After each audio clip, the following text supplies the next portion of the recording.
আসসালামু আলাইকুম এভরিওয়ান। কোমায় থাকা রোগীর ভালোবাসা গল্পের 2 নাম্বার পার্ট নিয়ে চলে আসলাম। তো বেশি কথা না বলে চলুন গল্প শুরু করা যাক। ভোর 6টা, হসপিটালের করিডোরে তখন নতুন দিনের ব্যস্ততা শুরু হয়েছে। নার্সদের শিফট বদলাচ্ছে, ওয়ার্ড বয়রা স্ট্রেচার ঠেলছে, ডক্টররা ফাইল হাতে দ্রুত হেঁটে যাচ্ছে। সব কিছু স্বাভাবিক। অস্বাভাবিক শুধু একজন মানুষ, ডক্টর আরিফ রহমান। সারা রাত তিনি ঘুমাননি, চোখ লাল, মাথা ভারী। তবুও তার মাথায় একটা জিনিসই ঘুরছে, রাশেদ মাহবুব। নিজের কেবিনে ঢুকেই তিনি দরজা ভেতর থেকে বন্ধ করলেন, ডেস্কের ড্রয়ার খুলে পুরনো ফাইলগুলো বের করলেন। আজ তিনি শুধু মেডিকেল রিপোর্ট না, ব্যক্তিটাকে খুঁজবেন। প্রথম ফাইল, দুর্ঘটনার রিপোর্ট, তারিখ 8 বছর আগে, লোকেশন ঢাকা সিলেট মহাসড়ক। রিপোর্টে লেখা, রাত 2টা 40 মিনিটে একটি প্রাইভেট কার নিয়ন্ত্রণ হারিয়ে খাদে পড়ে যায়। গাড়িতে ছিল একজনই, রাশেদ মাহবুব। কিন্তু একটা লাইন আরিফের চোখে আটকে গেল। গাড়ির ভেতরে দ্বিতীয় ব্যক্তির উপস্থিতির সম্ভাবনা ছিল, কিন্তু কাউকে খুঁজে পাওয়া যায়নি। আরিফ থমকে গেলেন। দ্বিতীয় ব্যক্তি? তিনি নিজের মনেই বললেন, এই তথ্যটা আগে কেন তার চোখে পড়েনি? তিনি দ্রুত পরের কাগজগুলো দেখতে লাগলেন। পুলিশ রিপোর্ট, সাক্ষীর বয়ান। একজন স্থায়ী দোকানদার বলেছিলেন, দুর্ঘটনার কিছুক্ষণ আগে সে দেখেছে গাড়ির ভেতরে 2জন ছায়ামূর্তি, কিন্তু পরে আর কাউকে খুঁজে পাওয়া যায়নি। সবাই এটাকে ভুল দেখা বলে উড়িয়ে দিয়েছিল। আরিফের বুকের ভেতর অস্বস্তি বাড়তে লাগলো। তাহলে সে একা ছিল না। তিনি এবার কম্পিউটার অন করলেন, হাসপাতালের পুরনো ডাটাবেসে খুললেন, রাশেদের ভর্তি সংক্রান্ত রেকর্ড খুললেন। সবকিছু ঠিকঠাক, কিন্তু একটা জিনিস আবার চোখে পড়ল। প্রথম 72 ঘন্টার মেডিকেল নোট অসম্পূর্ণ, কিছু পেজ নেই, কিছু রিপোর্ট হঠাৎ কেটে গেছে। এটা খুব স্বাভাবিক। ঠিক তখনই দরজায় টোকা পড়ল। আরিফ চমকে উঠলেন। কে? আমি স্যার, শাওন। ওয়ার্ড বয়ের কণ্ঠ। আরিফ একটু থেমে দরজা খুললেন। শাওন ভেতরে ঢুকে বলল, স্যার, আপনি কি গত রাতে আইসিইউতে ছিলেন? প্রশ্নটা শুনে আরিফের ভ্রু কুঁচকে গেল। কেন? শাওন একটু দ্বিধা করল, তারপর নিচু গলায় বলল, স্যার, সিকিউরিটি রেজিস্ট্রেশনে লেখা আছে রাত 3টার পর কেউ আইসিইউতে ঢোকেনি। এই কথা শুনে আরিফ কয়েক সেকেন্ড চুপ করে রইলেন। তুমি কি বলতে চাইছো? মানে স্যার, আপনি তো বললেন আপনি রাত 1টার দিকে গিয়েছিলেন। শাওন থেমে গেল। আরিফ ধীরে বললেন, হ্যাঁ গিয়েছিলাম। কিন্তু স্যার, শাওন এবার স্পষ্ট বলল, রাত 2টার পর থেকে সকাল পর্যন্ত আইসিইউতে কোনো মুভমেন্ট রেকর্ড হয়নি। ঘরের ভেতর নীরবতা থেমে এলো। আরিফের হাত ঠান্ডা হয়ে গেল, কারণ তিনি নিশ্চিত তিনি রাত 2টার পরেও সেখানে ছিলেন। তিনি রাশেদের সাথে কথা বলছিলেন, সবকিছু বাস্তব ছিল। তাহলে রেকর্ডে সেটা নেই কেন? ঠিক আছে, তুমি যাও, আরিফ বললেন। শাওন চলে গেল। দরজা বন্ধ হতেই আরিফ চেয়ারে বসে পড়লেন। তার মাথায় যেন চাপ বাড়ছে। একটার পর একটা প্রশ্ন। সিসিটিভি বন্ধ, রেকর্ড গায়েব, নার্সদের ঘটনা, রাশেদের আচরণ, আর এখন তার নিজের উপস্থিতিরও কোনো প্রমাণ নেই। আমি কি পাগল হয়ে যাচ্ছি? তিনি ফিসফিসিয়ে করলেন, না। তিনি জানেন তিনি যা দেখেছেন তা সত্যি, কিন্তু সেই সত্যি যেন কোথাও রেকর্ড হয় না। হঠাৎ তার মনে পড়ল, প্রথম 72 ঘন্টার রিপোর্ট নেই, সেখানে কিছু আছে। তিনি সিদ্ধান্ত নিলেন পুরনো স্টোর রুমে যাবেন। সেখানে হাসপাতালের সব পুরনো ফাইল রাখা হয়। দুপুর 1টা, হাসপাতালের বেসমেন্ট, অন্ধকার, স্যাঁতস্যাঁতে একটা জায়গা, দেয়ালে পুরনো ফাইলের দাগ, ধুলোয় ঢাকা। একজন বৃদ্ধ কেয়ারটেকার, মতিউর, এই জায়গাটা দেখাশোনা করে। চাচা, 8 বছর আগের আইসিইউর রেকর্ড লাগবে, আরিফ বললেন। মতিউর ধীরে তাকালো। কার? রাশেদ মাহবুব। নামটা শুনে লোকটা একটু থেমে গেল। তার চোখে এক ঝলক অস্বস্তি। ওই কেসটা, সে আস্তে বলল। আপনি কেন খুঁজছেন স্যার? প্রশ্নটা অদ্ভুত। আমি ডাক্তার, আরিফ বললেন। আমার দরকার আছে। মতিওর কিছুক্ষণ চুপ করে রইল, তারপর ধীরে ধীরে উঠে দাঁড়ালেন। আসেন। সে তাকে নিয়ে গেল একটা কোনায়। একটা পুরনো আলমারি খুলল, ভেতর থেকে একটা ফাইল বের করলো। ফাইলটা অন্যগুলোর থেকে আলাদা, লাল কালি দিয়ে লেখা রিস্ক্রিটেড। আরিফের বুক ধক করে উঠল। এটা কেন আলাদা? মতিওর সরাসরি উত্তর দিল না, সে শুধু বলল, স্যার, সব ফাইল সবার জন্য না।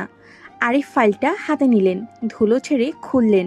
প্রথম পেজ সাধারণ তথ্য, দ্বিতীয় পেজ ইনজুরি রিপোর্ট, তৃতীয় পেজ খুলতেই তার হাত থেমে গেল, কারণ সেখানে একটা নোট লেখা, প্রান্ট রেজাইন্ট পার পার্টাইল কনসেকশন ফর 17 মিনিটস। আরিফের শ্বাস আটকে গেল। 17 মিনিট? রিপোর্টে তো লেখা ছিল সে কখনো জ্ঞান ফেরেনি। তিনি দ্রুত পড়তে লাগলেন। নোটে লেখা, রোগী চোখ খুলেছিল, অস্বাভাবিক আচরণ করেছিল। ডিউটিতে থাকা 2 স্টাফ হঠাৎ আতঙ্কি হয়ে পড়েন। এরপর ইনক্যান্ট টার্মি এন্ড ফার্দার ডিটেলস রিমুভ। আরিফ ধীরে ফাইল বন্ধ করলেন। তার মাথায় এখন একটা কথা পরিষ্কার, এই ঘটনা নতুন না, এটা শুরু হয়েছে সেই প্রথম দিন থেকে। ঠিক তখনই পেছন থেকে মতিওরের গলা শোনা গেল, স্যার। আরিফ ফিরে তাকালেন। লোকটা স্থির চোখে তাকিয়ে আছে। আপনি যা খুঁজছেন সেটাই যদি আপনাকে খুঁজে পায়। এই কথাটা শুনে আরিফের বুক কেঁপে উঠল। মানে? মতিওর ধীরে বলল, কিছু দরজা খোলা থাকাই ভালো না, স্যার। বেচমেন্টের ভেতরে হঠাৎ যেন ঠান্ডা হাওয়া বয়ে গেল। আরিফ বুঝলেন, তিনি যে পথে হাঁটছেন সেখান থেকে আর ফিরে আসা সহজ হবে না। বেচমেন্ট থেকে বের হওয়ার সময় ডক্টর আরিফ রহমান অনুভব করলেন তার হাঁটার গতি বদলে গেছে। তিনি দ্রুত হাঁটছেন না, বরং ভারী পায়ে এগোচ্ছেন। মনে হচ্ছে প্রতিটা পদক্ষেপ তাকে এমন এক জায়গায় দিকে নিয়ে যাচ্ছে সেখানে পৌঁছাতে তিনি নিজেই ভয় পাচ্ছেন। হাত ধরা লাল ফাইলটা যেন অস্বাভাবিক ভারী লাগছে। ওপরে উঠে আসার পর তিনি একবার পেছনে তাকালেন। মতিওর এখনো দাঁড়িয়ে আছে নিচে অন্ধকারে, আধা ঢাকা মুখ, চোখ দুটো যেন অদ্ভুতভাবে স্থির। আরিফ কিছু বললেন না, শুধু ফিরে গেলেন নিজের কেবিনে। দরজা বন্ধ, ঘরের ভেতরে নিস্তব্ধতা। তিনি ধীরে ধীরে ফাইলটা টেবিলে রাখলেন, তারপর চেয়ারে বসে চোখ বন্ধ করলেন। কয়েক সেকেন্ড মাথার ভেতরে একটার পর একটা ছবি, রাশেদের ঠান্ডা দৃষ্টি, নার্স সুমাইয়ার কাপা কাপা গলা, কেউ ঘুমায় না এখানে। আর সেই লাইন, পেটেন্ট রেজাইন্ট ফার্দার কনসেকশন আফটার 7 মিনিটস। আরিফ চোখ খুললেন। সেই 17 মিনিটে সব কিছু বদলেছে, তিনি নিজের মনে বললেন। তিনি আবার ফাইল খুললেন, এইবার আরও মনোযোগ দিয়ে পড়তে শুরু করলেন। ইনসিডেন্ট রিপোর্টের নিচে ছোট্ট একটা নাম লেখা, ডক্টর সামিউল হক। এই রিপোর্টটা লিখেছিলেন তিনি। আরিফ থমকে গেলেন, এই নামটা তিনি চেনেন। সামিউল হক এই হাসপাতালেরই একজন সিনিয়র নিউরোলজিস্ট ছিলেন। প্রায় 5 বছর আগে হঠাৎ করে চাকরি ছেড়ে দেন, কিন্তু কেউ ঠিক জানে না কেন। আমাকে তার সাথে কথা বলতে হবে। আরিফ সিদ্ধান্ত নিলেন। বিকেল 4টা। হাসপাতালের পুরনো স্টাফ ডিরেক্টরি ঘেটে তিনি একটা পুরনো ঠিকানা পেলেন। ঢাকার এক শান্তা এলাকায় ছোট্ট একটা বাসা। অনেক কষ্টে খুঁজে বের করে সন্ধ্যার দিকে সেখানে পৌঁছালেন। দরজায় টোকা, কিছুক্ষণ কোনো সাড়া নেই, আবার টোকা। এইবার ভেতর থেকে ধীরে ধীরে পায়ের শব্দ। দরজা খুললেন একজন বৃদ্ধা মানুষ। চোখের নিচে কালি, মুখে ক্লান্তি, আর চোখে এক ধরনের সতর্কতা। জি, আপনি কি ডক্টর সামিউল হক? আরিফ জিজ্ঞেস করলেন। লোকটা কয়েক সেকেন্ড তাকিয়ে রইল, তারপর বলল, আপনি কে? আমি ডক্টর আরিফ রহমান, নূর লাইক কেয়ার থেকে, রাশেদ মাহমুদের কেস নিয়ে। নামটা শোনার সাথে সাথেই লোকটার মুখ শক্ত হয়ে গেল। দরজা বন্ধ করতে গেল। 1 মিনিট। আরিফ হাত দিয়ে থামালেন। দয়া করে, আমার আপনার সাথে কথা বলার দরকার। কিছুক্ষণ চুপচাপ তাকিয়ে রইলেন সামিউল হক। তারপর ধীরে বললেন, আপনি ভুল জায়গায় এসেছেন। না, আমি ঠিক জায়গাতেই এসেছি, আরিফ শান্ত গলায় বললেন। কারণ আপনি জানেন সেই 17 মিনিটে কি হয়েছিল। এই কথা শুনে লোকটার চোখ কেঁপে উঠল। দীর্ঘ কয়েক সেকেন্ড নীরবতা, তারপর ধীরে ধীরে দরজা খুলে দিলেন। ভেতরে আসুন। ঘরের ভেতরটা অন্ধকারচ্ছন্ন, জালনার পর্দা টানা, বাতাসে একটা পুরনো গন্ধ। সামিউল চুপচাপ বসে পড়লেন। আরিফ সামনের চেয়ারে। আপনি কেন আবার এটা খুলছেন? সামিউল ধীরে বললেন, কারণ এটা বন্ধ হয়নি। আরিফ উত্তর দিলেন, এটা এখনো চলছে? সামিউল চোখ বন্ধ করলেন। মনে হলো তিনি অনেক দিন ধরে এই কথাটা শোনার অপেক্ষায় ছিলেন। সেই দিন তিনি আস্তে বলতে শুরু করলেন, রাশেদকে যখন আনা হয় আমরা ভেবেছিলাম এটা সাধারণ কোমা কেস। তারপর প্রথম কয়েক ঘন্টা সব স্বাভাবিক ছিল, তিনি বললেন। কিন্তু রাতের দিকে হঠাৎ করে সে চোখ খুলল। আরিফ চুপ করে শুনছেন। সে উঠে বসেনি, সামিউল বললেন, কিন্তু তার চোখ সরাসরি আমার দিকে তাকিয়েছিলেন। তার গলায় কাঁপন, ওই দৃষ্টি আমি এখনো ভুলতে পারিনি। সে কিছু বলছিল। আরিফ জিজ্ঞেস করলেন। সামিউল ধীরে মাথা নাড়ালো। হ্যাঁ। কি? কিছুক্ষণ চুপ, তারপর খুব নিচু গলায় বললেন, সে বলেছিল এটা শুধু একটা শরীর। দরজা খুলে গেছে। আরিফের বুক কেঁপে উঠল। একই কথা রাশেদ আবার বলছে। তারপর কি হয়? সামিউল কিছুক্ষণ চুপ করে থাকলেন, তারপর বললেন, ঘরের ভেতরের বাতাস কেমন জানি হয়ে যাচ্ছে। মানে? মনিটরগুলো একসাথে বিকল হয়ে যায়, আলো ঝিলমিল করতে থাকে। আর তিনি থেমে গেলেন। আর আরিফ চাপ দিলেন। আর আমরা একা ছিলাম না। ঘরের ভেতর নিস্তব্ধতা। এই এক বাক্য যেন পুরো পরিবেশ বদলে দিল। কেউ ছিল? আরিফ জিজ্ঞেস করলেন। সামিউল সরাসরি উত্তর দিলেন না, তিনি শুধু বললেন, আমরা 3জন ছিলাম সেই রুমে, কিন্তু অনুভব করছিলাম 4জন আছি। আরিফের গা শিউরে উঠল। তারপর হঠাৎ করে সব কিছু থেমে যায়। সামিউল বললেন, রাশেদ আবার আগের মতন নিস্তব্ধ হয়ে যায়। আর বাকি রিপোর্ট আমাদের লিখতে দেওয়া হয়নি, তিনি ঠান্ডা গলায় বললেন। কিছু অংশ সরিয়ে ফেলা হয়। কে সরিয়েছে? সামিউল ধীরে মাথা তুললেন। তার চোখে এক ধরনের ভয়। আপনি সত্যি জানতে চান? আরিফ কিছু বললেন না, শুধু তাকিয়ে রইলেন।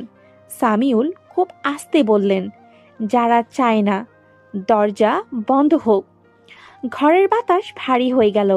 ডক্টর আরিফ সাহেব, তিনি এবার সামনে ঝুঁকলেন। আপনি যদি এই কেসে থাকেন তাহলে একটা কথা মনে রাখবেন। কি? এটা শুধু একজন রোগী না। তিনি থামলেন, তারপর খুব স্পষ্ট করে বললেন, ওটা একটা পথ। আরিফের বুকের ভেতর ঠান্ডা শীতল একটা অনুভূতি নেমে গেল। আর পথ একবার খুলে গেলে? সামিউল চোখ সরিয়ে নিলেন। দুদিক থেকেই কেউ না কেউ চলাচল শুরু করে। বাইরে তখন রাত নেমেছে। আরিফ বুঝলেন তিনি এখন আর শুধু একজন রোগীর গল্প নেই, তিনি ঢুকে পড়েছেন এমন এক জায়গায় যেখানে মানুষ আর অন্য কিছুর মাঝে সীমারেখা খুব পাতলা। রাত প্রায় 11টা। ঢাকার রাস্তাগুলো ধীরে ধীরে ফাঁকা হয়ে আসছে। স্ট্রিট লাইনের হলুদ আলোয় শহরটা যেন অচেনা লাগে। ডক্টর আরিফ রহমান গাড়ি চালাচ্ছেন, কিন্তু তার মন পুরোপুরি অন্য কোথাও।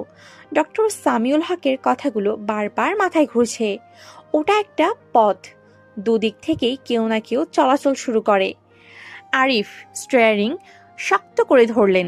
যদি এটা সত্যি হয়, তিনি নিজের মনে বললেন, তাহলে আমরা এতদিন কি সামলাচ্ছি? হাসপাতালে পৌঁছাতে রাত 12টা বেজে গেলেন।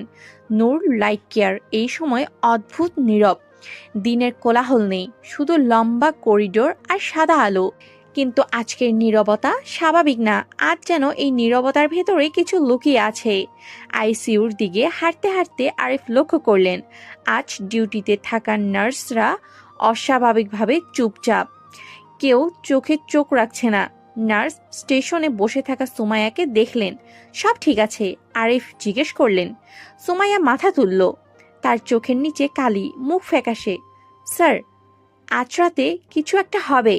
তার কণ্ঠস্বর খুব নিচু। আরিফ থেমে গেলেন। তুমি কি বোঝাতে চাইছো? সুমাইয়া চারদিকে তাকালো, কেউ শুনছে কিনা। তারপর ফিসফিস করে বলল, গত 3 দিন রাত ধরে ঠিক 3টার সময়। সে থেমে গেল। কি হয়? সুমাইয়া চোখ বন্ধ করলো এক মুহূর্ত, তারপর বলল, আইসিইউর সব মনিটর একসাথে অদ্ভুত আচরণ করে। কিছু রোগের হার্টবিট হঠাৎ বেড়ে যায়, আবার স্বাভাবিক হয়ে যায়। আরিফ চুপচাপ শুনছে। তার রুম 305। সে ধীরে বলল, ওই রুম থেকে শব্দ আসে। কিসের শব্দ? কেউ হাঁটছে, কথা বলছে। তার গলা কেঁপে উঠল, কিন্তু ভেতরে ওই একজনই থাকার কথা। এইবার আরিফের বুকের ভেতর ঠান্ডা অনুভূতি নেমে এলো। আজ রাতেও হবে? তিনি জিজ্ঞেস করলেন। সুমাইয়া ধীরে মাথা নাড়ল। আজ একটু আগে থেকেই অস্বাভাবিক লাগছে। আরিফ আর কিছু বললেন না। তিনি জানেন আজ রাতে তাকেই থাকতে হবে। রাত 2:45। আইসিইউর আলো একটু কমিয়ে দেওয়া হয়েছে। সবাই চাপা উত্তেজনায় আছে। আরিফ দাঁড়িয়ে আছেন রুম 305-এর সামনে। তার হাতে ঘড়িতে সময় 2:58। 3টা। প্রথমে কিছুই হলো না, তারপর এক অদ্ভুত শব্দ। Beep beep beep. একটা মনিটর না, একসাথে অনেকগুলো। পুরো আইসিইউ জুড়ে শব্দ ছড়িয়ে পড়ল। স্যার, একজন নার্স চিৎকার করলো। বেড 302, হার্টবিট বেড়ে যাচ্ছে। আরেকজন বলল, 307-এও একই। সবকিছু একসাথেই ঘটছে। আরিফ চারদিকে তাকালেন। তার চোখ এসে থামলো 305-এর নম্বর রুমে। ভেতর থেকে সত্যি শব্দ আসছে। কেউ যেন ধীরে ধীরে হাঁটছে। একটা নয়, দুটো না, 3টা পায়ের শব্দ। আরিফের গলা শুকিয়ে গেল। দরজা খুলো, তিনি বললেন। একজন নার্স কাপা হাতে দরজা খুলল। ভেতরে ঢুকেই আরিফ থমকে গেল। রুমে আলো জ্বলছে। রাশেদ বিছানায় শুয়ে আছে, চোখ বন্ধ। কিন্তু শনে কাচের পাশে একটা ছায়া নড়ছে। আরিফ ধীরে ধীরে সামনে এগোলেন। তার নিঃশ্বাস ভারী হয়ে উঠছেন। হঠাৎ রাশেদের চোখ খুলে গেল, একদম একসাথে, যেন সে অপেক্ষা করছিল। ঠিক সময় এসেছো ডাক্তার। তার কণ্ঠস্বর এবার আরো গভীর। আরিফ এগিয়ে গেলেন। আজ কি হচ্ছে? রাশেদ ধীরে হাসল। আজ? সে থামল। তার চোখে অদ্ভুত এক ঝিলিক। দরজাটা পুরোপুরি খুলবে। কথাটা শোনার সাথে সাথে ঘরের আলো নিভে গেল। পুরো আইসিইউ অন্ধকারে ডুবে গেল। শুধু মনিটরে আলো জ্বলছে। আর সেই আলোতে দেওয়ালের ওপর একটার পর একটা 6টা ছায়া দেখা যাচ্ছে। কিন্তু রুমে তো একজনই থাকার কথা। আরিফ স্থির হয়ে দাঁড়িয়ে। তার শরীর নড়ছে না, কারণ তিনি এখন স্পষ্ট শুনতে পাচ্ছেন ফিসফিস শব্দ। একটা নয়, অনেকগুলো। সবগুলো একসাথে বলছে, আমরা চলে এসেছি। আরিফের বুকের ভেতর ঠান্ডা হয়ে গেল, কারণ তিনি বুঝলেন এটা আর শুধু রাশেদের ভেতরের কিছু না, এটা এখন বাইরে। আজকের গল্পটি এ পর্যন্ত শেষ হয়ে গেল।